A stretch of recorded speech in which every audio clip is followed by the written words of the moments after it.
Good afternoon, Senate institutions. It's February 28th, last day of February.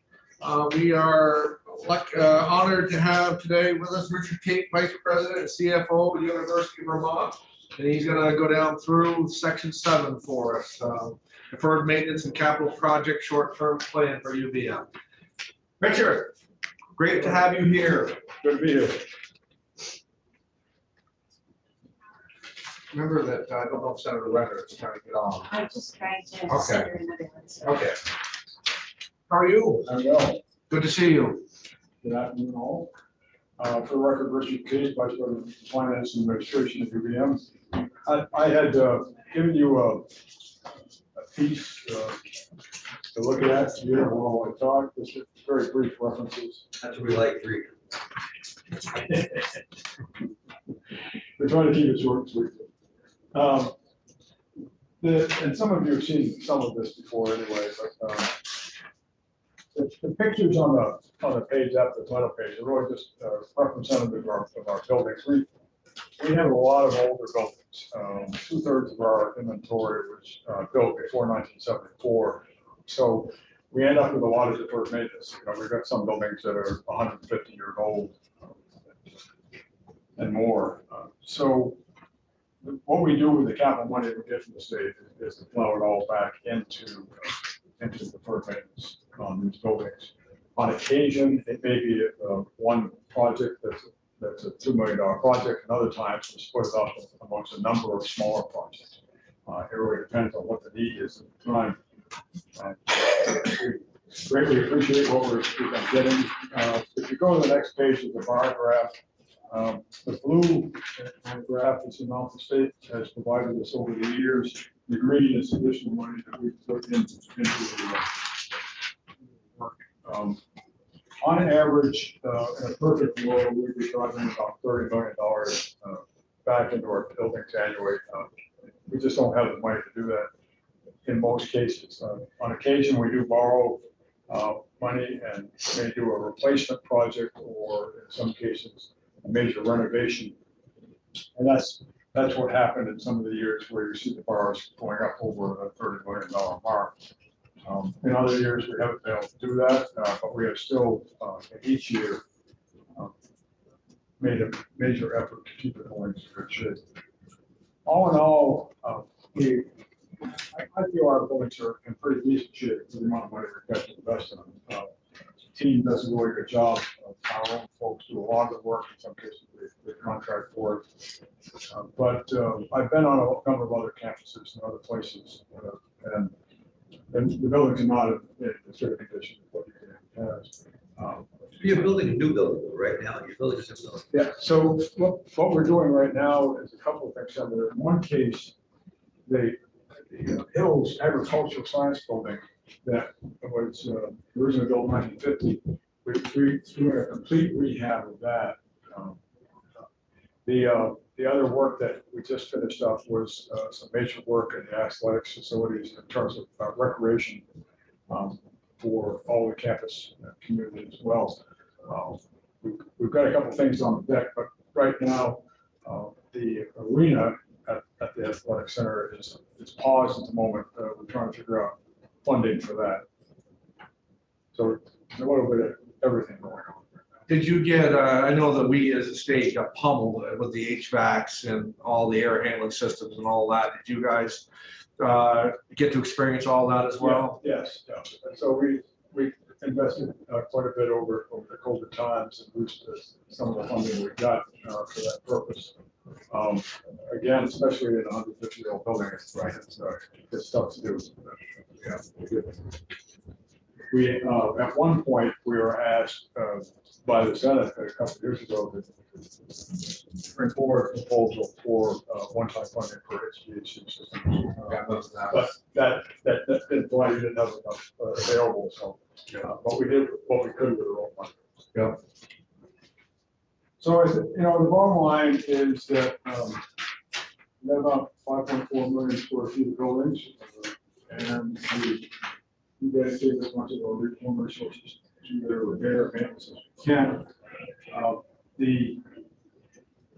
We got for a period of time, and this dates back more than a decade, we used to get about $2 million a year, and then the state was having more difficulty financially, it dropped back, and it ranged from 1.3 million to 1.5 million. This past year, we got 1.5 million. So our request this year, understanding that all its limitations, that we are requesting 2 million this year, the extra total of 4.1 for the plan. And again, we'll be grateful for. We all have been really good about $1 million a year. Yeah, so we're at 3.1, the governor's recommend this year. Is this, forgive me for asking this question, Dick, is this the only funding you get from the state? It's the only capital funding we get, yes. Okay. Yeah, this is it. You know, and it's a challenge because our peers, typically the state builds the building, pays in public flagship institutions. You go to UConn or somewhere else, the state is paying to build these buildings. Obviously, it's a lot. Our resource base is big enough where you never do that. But so we've got over $500 million, 554 million last time I checked, in debt, mortgage payments, right? Because we have to borrow to do our own buildings. But we understand, you know, the state has a very Well, small. I've always been impressed to think that at least they're there at the forefront with capital improvements. It isn't relying on us 100%. Not, we couldn't do that, but we've always made a big effort. That's why I've always supported it in the past, because you're making the best effort possible to keep your buildings up. But when you got that many buildings, you know, 5.4 million square feet, that's a lot of buildings. Remarkable difference, hate to compare the two, but I'll compare the two. Remarkable difference between what we're struggling with our state colleges versus to what UVM's doing. I think their maintenance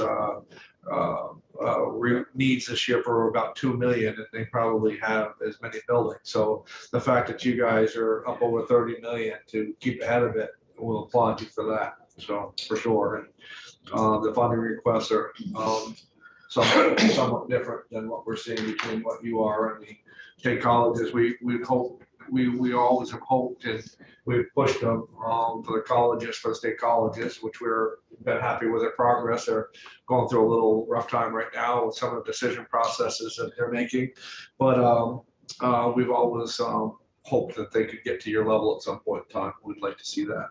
Good thing you're on Vermont gas, because if this clean air bill goes through or whatever, you'd never afford to eat those buildings, I tell you. Yeah. So, but any questions? Yes. Thank you, Mr. Chair. So I'm just kind of curious, and it's a parochial question, I guess, the hockey rink. You started construction. Did you have what you considered you would need in terms of funding? In other words, you mentioned that it was paused. What kind of happened there? So number one, it's a basketball arena. There is no hockey associated with it. Gunnison, Oh, okay. Gunnison would remain as an ice sheet. Yeah. And so we've made some improvements to Gunnison. What's on pause is the basketball arena. Okay. Okay. Yeah. And what happened is that we were under construction at the time. It was a 3-phase project. One phase was to renovate the existing facilities. Another phase was to bring in some infrastructure changes. We had to completely redo the electrical because it was the facility was so underserved. Wow. It was going to electric. Had to completely redo it. And then we were going to build the arena and make a connection between the arena and Gunnison. And that work had just begun, and on the arena, and COVID hit, and of course, the executive order came and we were shut down. And during that time, the board and the president and I felt it would be not a good idea to move forward with borrowing more money in an environment where we didn't know if we were going to have students or not. And so we put it on pause. Okay. And then, so now we're stepping back. There's been a committee been looking at it. So there'll be probably more about that probably after the May meeting. We'll know more where we are. Yes. Go ahead. Hi, I'm Wendy Harrison from Wyndham. Just a question. So it looks like the governor or the administration reduced your request by about $1 million, but then in future years, it goes back up. Is what the plan is. According to That was this. our plan. I think maybe they just left the rest of the plan as it was, perhaps. Oh, Typically, when they make the recommendation or the proposal to the legislature, they only deal with the biennium in terms of making any changes. I think the rest of the numbers you see there are still our numbers. oh, okay. I was hoping that maybe the plan was to make up whatever was lost here in these other years. Yeah, I obviously can't speak for the administration. Okay, But in the past, that's what I generally see is they deal directly with this biennium and not necessarily with the out years. So we provide that information for planning purposes. I see. So then you probably have a plan of what you're not gonna be able to do Yes. with the low amount. We adjust. We're fine. We're fine. So we have 1.6 for this year, or for 2024, 1.5 for 25, and then cautioning everybody, we have something that we've never seen in the capital bill before, which is a $62 million cash infusion.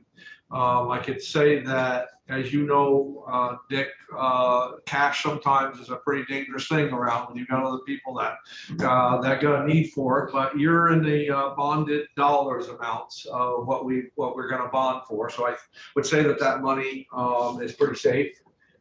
Some of the other people that are in the cash fund portion of it, we're kind of cautioning a little bit, seeing how things shake down here as new legislation tries to move forward. But I think we're pretty safe at the 3.1 that we have for you. Yeah. So We appreciate it very much. and we appreciate you. Any more questions? So thank you all. Thank you, Dan. All right, we're brief. Yeah.